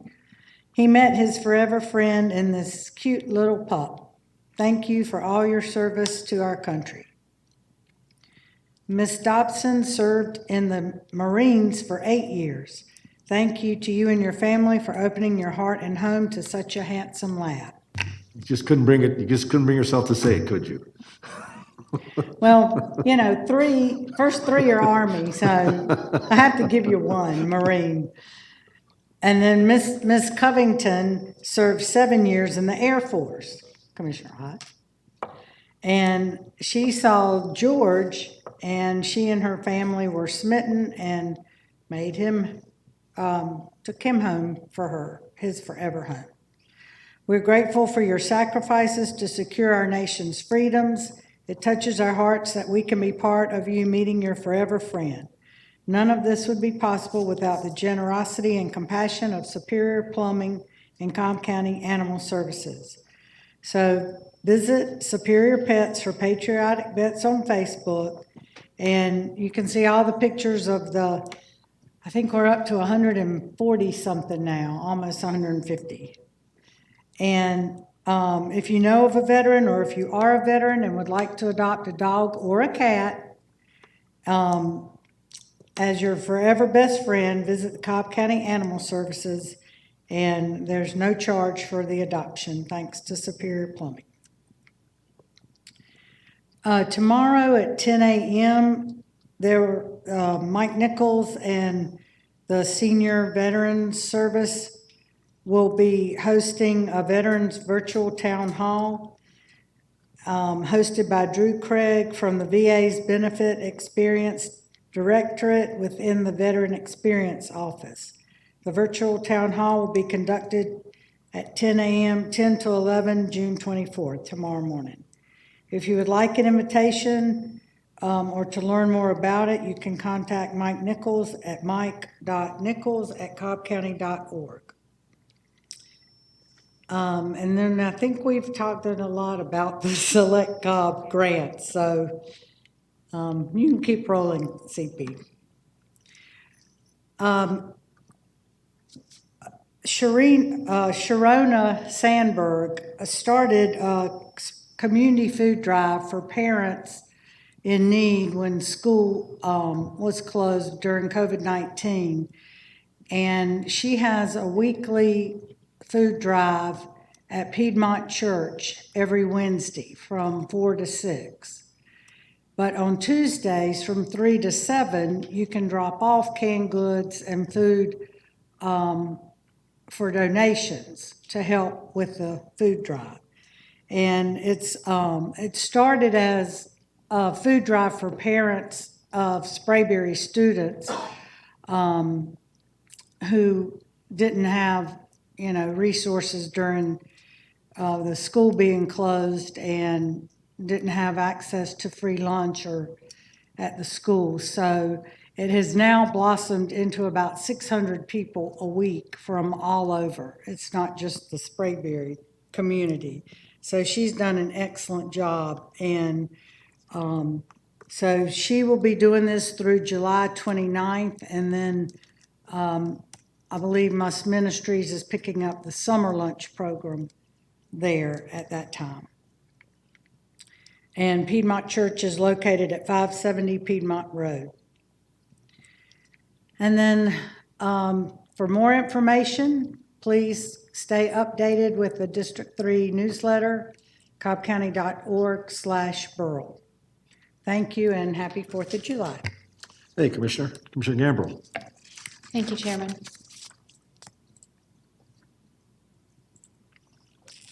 Our drive-in movies have had over 250 families join us for our remote drive-ins from the comfort of their vehicles this summer and their very own social distancing porch that has been created by our park staff. They have seen Secret Lives of Pet 2 and Onward, and the next up will be Aladdin, will be featured for the series finale. Showing sites include Lost Mountain Park, Hurt Road Park, and the Cobb Civic Center. In addition, we've had a virtual scavenger hunt. On Friday, June 19th, the Ward Recreation Center held its first virtual scavenger hunt. We have a new coordinator at Ward Recreation Center, and that is Tara Vroman, who helped coordinate this activity. Participants spent an hour running through their homes, collecting items for points. The items ranged from Amazon boxes to Christmas wrapping paper to everyone's favorite, a sock with a hole in it. Winners were Abigail Baldridge of Dallas, Georgia, and Danny Iser of Marietta, Georgia. Gift bags will be delivered to them this week.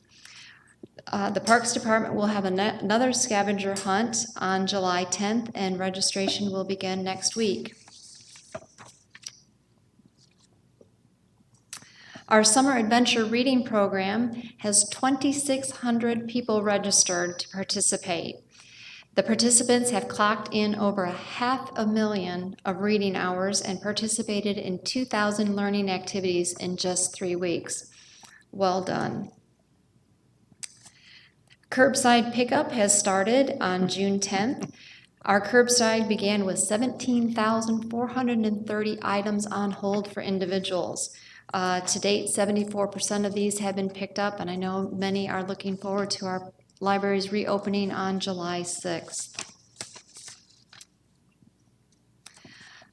The Marvin Hansard Scholarship was established several years ago by a former Cobb Extension employee, Barbara Hansard, in honor of her deceased husband, Marvin. Each year, high school students may apply for the scholarship. This year, there are 4 $500 scholarships that were awarded to the following 4-Hers: Kennedy Devereaux, Israel Farrow, Kayla Falks, and Dabarichi Chiguski. Hopefully I said that one right. Congratulations to all of our students. Mind-Blowing Mondays. Come join the Cobb County 4-H weekly virtual Mind-Blowing Mondays. Sessions range from yoga, pancake making, coding, bubble science, homemade dog treats, games, art, and much more. To learn more about their upcoming events entitled Abstract Art and Sketching, visit Cobb County UGA Extension website at extension.uga.edu, or you can call 770-528-4070 and they will help you get registered.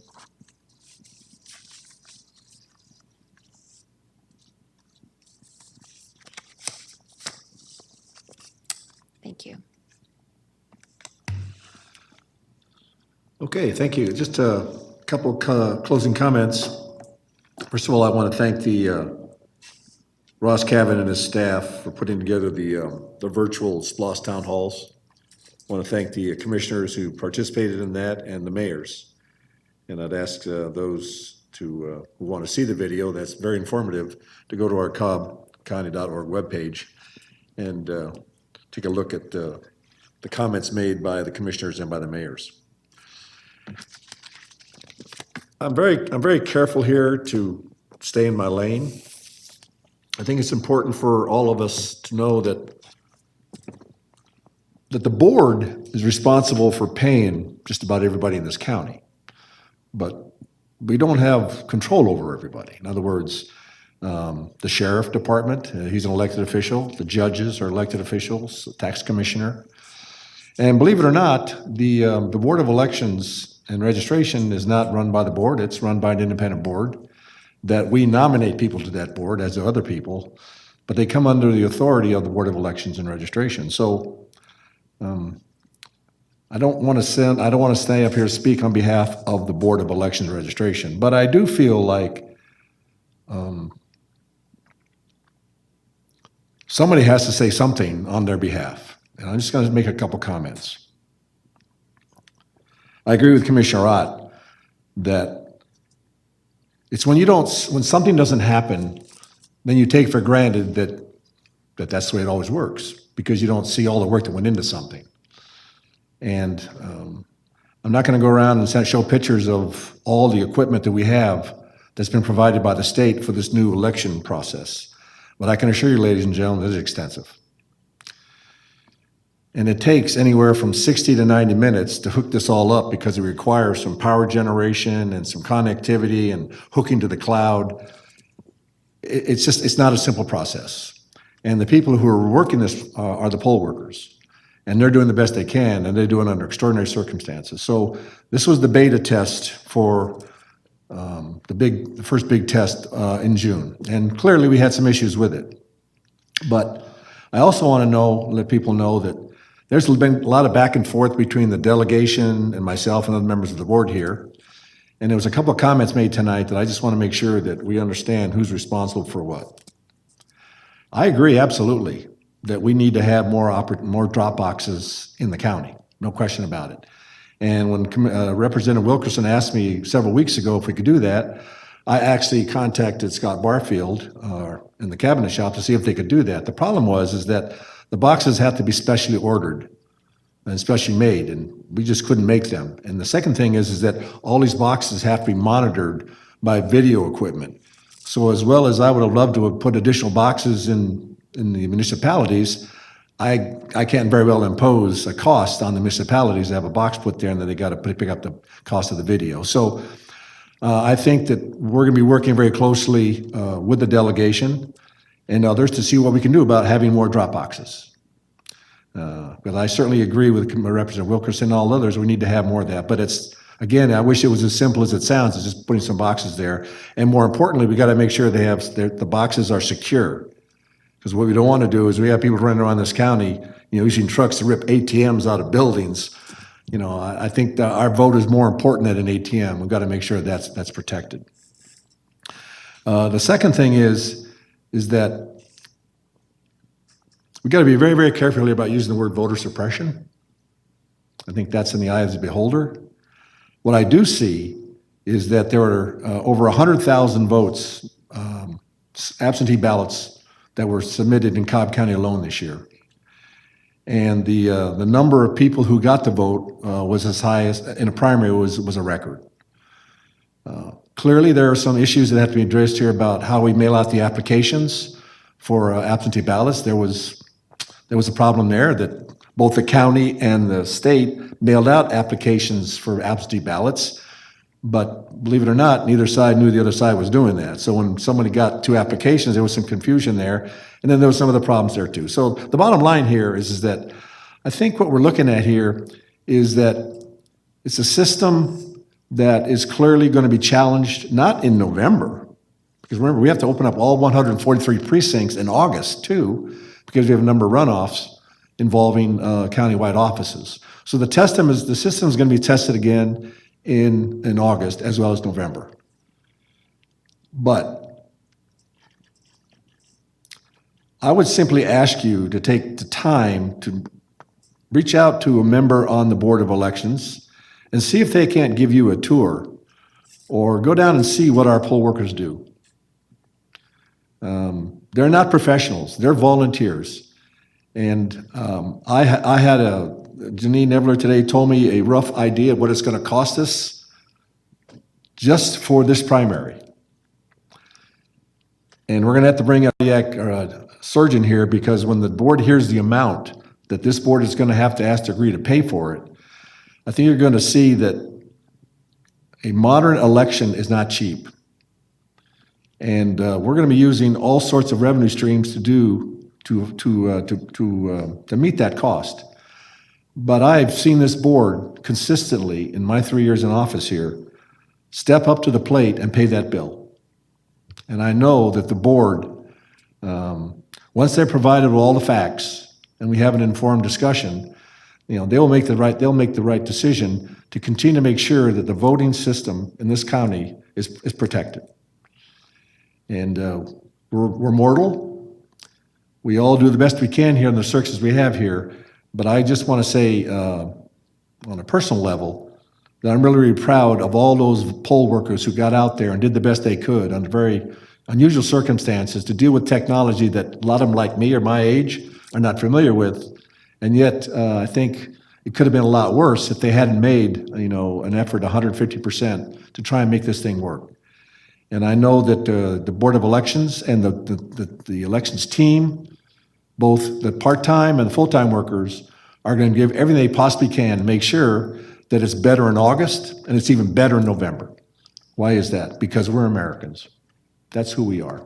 We do the best we can. We live up to challenges. We work for challenges. We live for challenges.